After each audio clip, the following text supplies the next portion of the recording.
JD Vance. Guiding the gay rights movement all the way to your kids' classrooms. All that coming up today on Candace.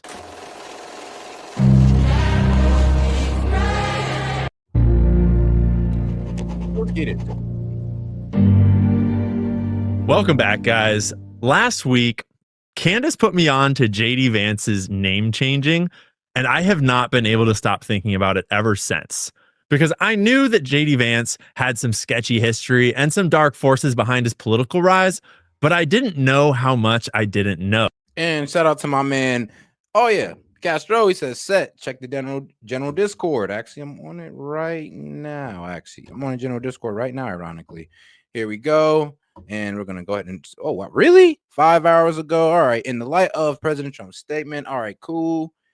And so we already read this before. He says about the, decommission a dragonfly or whatever. All right. So what was it? Alaska. This is a shame. This back and forth. You are both better than this. And cool off and take a step back for a couple of days. Good advice. Okay. We won't decommission Dragon. I'm weak. That's what I was saying too. I was like, bro. Like, chill out, bro. Chill out. Even I would have told him, like, all right, look, I get that it's F the president right now, but you still want to go to Mars, right? Like, let's chill out for a bit. Let's walk this back. There's still time to walk it back. And shout out to my man Castro for sending this in. But yeah, like, let's not go too far now. Like, there's always time to apologize, Elon. Always time to apologize. Oh. So let's start today by diving into the history of our smooth-talking vice president from the most humble of beginnings. Because if you didn't know, JD Vance was not born JD and not born Vance. In fact, he's changed his first, middle, and last names more than once. He was born James Donald Bowman in Ohio in 1984. Following his mother's divorce from his father, his name was changed to James David Hamill. Donald becoming David allowed him to keep his nickname as JD, and his last name became Hamill after his mother's third husband's name. After his mother divorced again, he changed his last name to Vance. By then, he was serving as a U.S. Marine. Worth noting, though, that although he rightly called out Tim Walz for stolen valor during the presidential campaign, Vance didn't exactly serve in combat either. He was in the press corps and served as a military journalist. I don't really know what that means, but I know it means that he didn't see combat, and that's fine. It's just worth noting, I thought. So it's also worth noting that in his book, Hillbilly Elegy, he claimed he changed his name on his wedding day in 2014. But his legal name change took place in April of 2013, just before he graduated from Yale. If you don't know, Yale has a long and storied reputation as a grooming and recruiting ground for America's power elite. The intelligence agencies recruit from Yale, and many presidents, politicians, and senior executives grace its halls. JD Vance, as far as we know, was not in Skull and Bones, but I want to remind us all about Skull and Bones real quick while we're here. Skull and Bones is the quintessential secret society. All sorts of wild stories and rumors surround their induction rituals, mostly involving a coffin and somewhat homosexual group acts that are hard to classify as anything other than a shared blackmail ritual. Skull and Bones is most notable, though, for the sheer quantity of powerful historical figures that have come through its roster. In many ways, it is the quintessential secret society, and it is housed in Yale. Directors and founders of the world's largest banking institutions, such as Brown Brothers Harriman, Standard Oil, and Morgan Stanley. The entire Bush dynasty, from Prescott down to George II, along with a couple of brothers along the way, and H.W.'s father-in-law and namesake, George Herbert Walker Jr. Several of the Bundy family who surrounded JFK before his death were members. Both presidential candidates in the 2000 presidential elections, George Bush and John Kerry, were both members of Skull and Bones, just a couple years apart, likely meaning that they were brothers under the skin, as it is referred to by some Bones members. The founder of Blackstone Group, Stephen Schwarzman, was also from that same class, and U.S. Treasury Secretary and Human Turnip, Steve Mnuchin, were also members. This is just a tiny handful of the hundreds of people who came through Skull and Bones and went on to rule huge portions of the world. Ever since Bush versus Kerry in 2000, I personally wondered whether they truly make membership public still, because if I were them, I'd be keeping that stuff secret because low-key. ass like me will be out here on the internet ringing the alarm that secret societies control the world in 2025, which obviously they do not. I mean, yeah, guys like me as well going like, hold on, conflicted interest. Why is two people from the same organization in college running as president? One of them got to be disqualified. Hell nah. It kind of seems like no matter who we vote for, we might get the same damn thing. They're part of the goddamn same group. How could they have a different opinions? They might be faking the whole damn thing. You know, yeah, guys like me as well. I would be very suspicious as that as well. I'd be like, nah, I don't trust it. No way. And so to clarify, Vance was not in Skull and Bones or any other secret society that we know of. Okay. But he was groomed for power by none other than Peter Teal. And we'll get into that in a minute. But first, we've got to talk about his ancestry. And I'm not referring to an early life check. I'm referring to the claims that JD himself has loudly made about his Scotch-Irish heritage. Because you see, Ireland was very excited to claim the vice president of the United States as their own, and they launched a genealogical investigation to try to draw a conclusive link between Vance and his claimed Irish heritage. And they were surprised to find that they could not. Not only could they not prove his heritage, they said that they found, quote, no evidence linking the US vice president to Ireland. So that's a little awkward, seeing as how in his own book, JD said, quote, to understand me, you must understand that I am a Scots-Irish hillbilly at heart. Are you? Listen, it's okay to be a hillbilly, JD, but now you've made it weird. You see, Yale was classically a WASP school, meaning white Anglo-Saxon Protestant, basically synonymous with the old boys club of American elites. And to this day, it still is obviously very representative of the American elite. But JD is a man of the people. He's one of the poors, just like you and me. And the plot gets even thicker when you learn about Vance's benefactor and backer all the way from Yale straight to the White House. Peter Teal, the founder of Palantir and one of the most powerful men in America, seems to have more or less placed him there almost single-handedly. Derek Bros reported this February that Vance was in attendance at David Sachs's June 2024 fundraiser for Trump.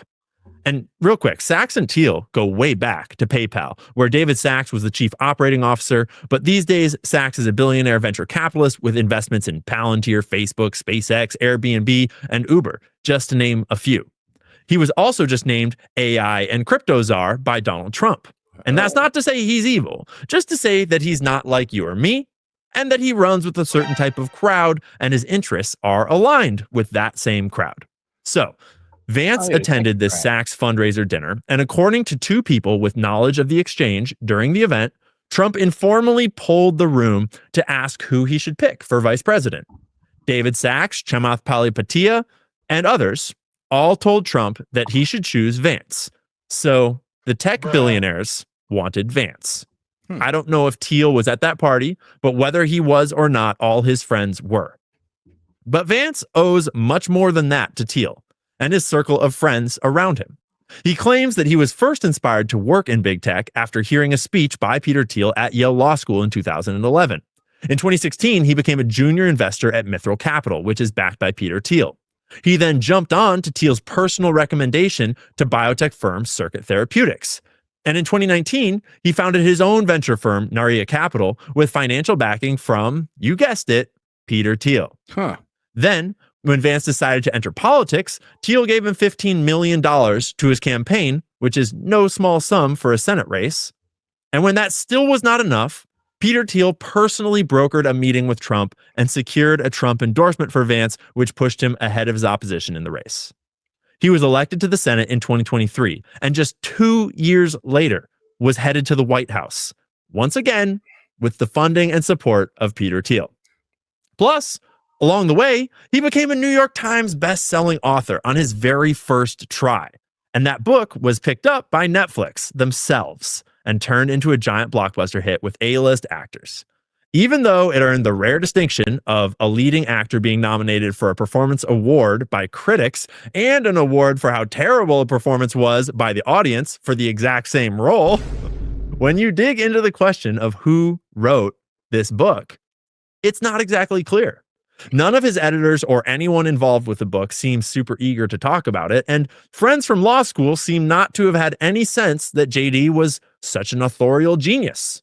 Hmm. He's well spoken, Yeah. but not particularly poetic. And as someone who spent COVID writing novels in my free time, I can tell you that it is not easy to string together a storyline, let alone a good one. Furthermore, it's worth considering who he was presented to us as at the time he was presented. Trump's rise changed America. And it was clear since 2016 that Trump's voter base, which is middle class America, the regular men and women of this country, particularly of the rural parts of this country, would be deciding elections in coming cycles. And so, who do the tech billionaires offer up? They offer up a Midwest hillbilly who came from nothing to achieve the American dream and then some. It's all just awfully convenient. And whether or not there is Yeah, I mean, let's be real. It was like, Trump, it kind of balanced Trump. The image of JD Vance balanced Trump out. Because, yes, JD Vance is also, I believe, a billionaire as well. But he did come from the bottom. Trump, born into money, dad, a multi-millionaire. JD Vance, apparently, he was born in that single mother household or the single mom household with, out there kicking it with me, ma, and them in the country of Ohio, in the country cities of Ohio. So, yeah. I mean, it balanced Trump's image out by I'm like, okay, you got somebody that came from the bottom. All right, I like that. Now, if it's true that this man never came from the bottom, I'm not gonna lie. I'm gonna be a little heartbroken. I'm like, JD, why? Why, JD? Why? You supposed to be a real Ohio one. some grand evil conspiracy behind his rise, we can say for certain that he was endorsed. He was endorsed first and foremost by Peter Teal, ever since day one, all the way to the White House. He was endorsed by venture capital in Silicon Valley. He was endorsed by mainstream publishing and Netflix. And ultimately, he was endorsed by the Republican Party. All told, that is probably the strongest logic to not like him that there is, at least in my book. And just to clarify, I like JD Vance, or at least I like what he says. I like how he presents himself. He's sharp, he's funny, he's got a great balance of humility and witty clapbacks. He's articulate. He's the best vice president I can remember in my short lifetime. But it is awfully convenient for Peter Teal that he gets his boy into office, and then within just a few months, Palantir announces a new mega program with the Trump government. And not just any program, but Palantir's specialty, a digital mass surveillance system to target you and your family and all the rest of us. Hold on, what is this, China? Nah, we're not doing that. Whoa, we're not having facial recognition scans on the streets now. We are not trying to do that. The Economic Times reported that, quote, Palantir isn't just improving old databases, it's building what some experts are calling the most expansive civilian surveillance infrastructure in U.S. history. Instead of scattered files and spreadsheets, the platform will use real-time data integration and artificial intelligence to profile behavior, detect fraud, and identify individuals or patterns deemed risky by the system. You kind of see why I kind of have now this distrust of Vance since Elon, a technocrat, who really want to put this man in power so he can get some of these things pushed through. It may be, and just maybe, Vance might be the one to do it. At the core of the project is Palantir's Gotham software. Already used by defense and intelligence agencies, Gotham will now be used on the domestic front. It doesn't just track information, it makes judgments. It could influence everything from how benefits are distributed to who gets flagged for closer scrutiny by law enforcement or immigration officers. Yep, that's China. And I think there's an anime on this. What was it called? Psychopath? Yes. Hey guys, a show for you guys. Psychopath. It was damn near the same thing as pretty much what he's describing. It's pretty much it was a computer system that scanned your face, somehow knew your mannerisms and all that good stuff, and could damn near predict if you're about to make a crime. And the way they're trying to frame this is it's a less advanced one to where they're just trying to catch the crime in the moment and not after. I mean, that's the benefit of this type of surveillance, which I disagree with completely. So good. They're deploying. Even if there's good, that is definitely evil. And like I said, man, the road to evil is paved with good intentions, or well, as the saying goes. Military surveillance AI to watch our every move and decide who the government should bug. And by bug, I mean investigate, harass, arrest, and probably more. And while the Economic Times reported that they would be deploying a technology called Gotham, Raw's Story reported about a different product called Foundry. This article reads, the push has put a key Palantir product called Foundry into at least 4 federal agencies, including the Department of Homeland Security and the Health and Human Services Department, the newspaper reported. Widely adopting Foundry, which organizes and analyzes data, paves the way for Mr. Trump to easily merge information from different agencies, the government officials said. Did I say it wrong? Oh, I must have said it wrong. Yes, but the road to hell was paved with good intentions. Sorry. Creating detailed portraits of Americans based on government data is not just a pipe dream. The company has received also new contracts from the Pentagon and is speaking to the Social Security Administration and the Internal Revenue Service about buying its technology, according to 6 government officials and knowledgeable Palantir employees. And Democratic lawmakers have warned that Trump could use the personal information to target immigrants and punish his critics. And that is exactly the wrong narrative to push, guys. Bad, Raw Story. Bad. This is clearly a leftist argument that they are making. They could use this to target immigrants. No, they could and will use this to target anyone and everyone. This won't just get used on critics of the Trump administration. This will get used on critics of every future American government until the end of America, because that's how government works. Once you give them a power, they never give it back. And we are entering into territory from which there is no return. And inflaming leftist talking points are both unnecessary and not the move. This is not a partisan issue. In fact, this is a deeply anti-American issue. And I'm sure I don't need to explain to a conservative why having AI watching you at all times and doling out social credit scores is a bad thing. Yeah, you don't because when you look into these 2 Palantir projects, Foundry and Gotham, Foundry is for corporations to surveil data and trends, while Gotham is for law enforcement and military intelligence to surveil the battlefield. When you combine the thirst for power and information of corporations with intelligence agencies in combat zones, what kind of surveillance system do you think you're going to get?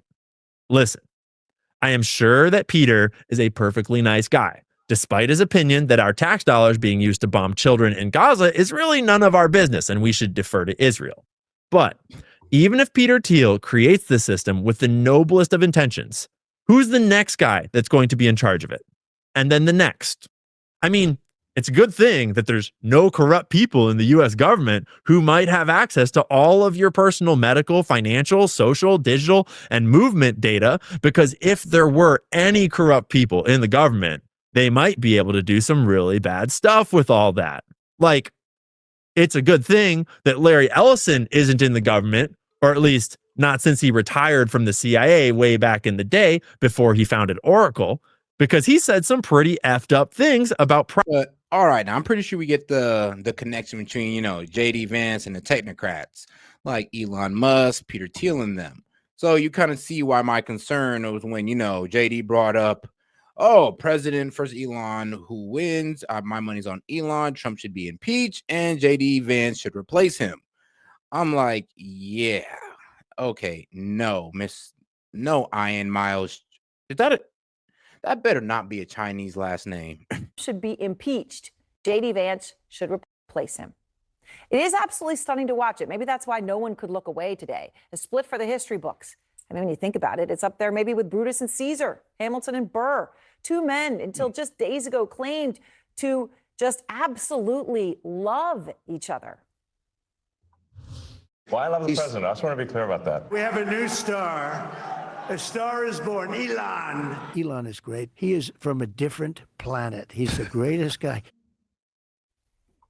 I use the word love. I didn't just, use it. It's because Musk used it. In February, Musk posted, I love Donald Trump as much as a straight man can love another man.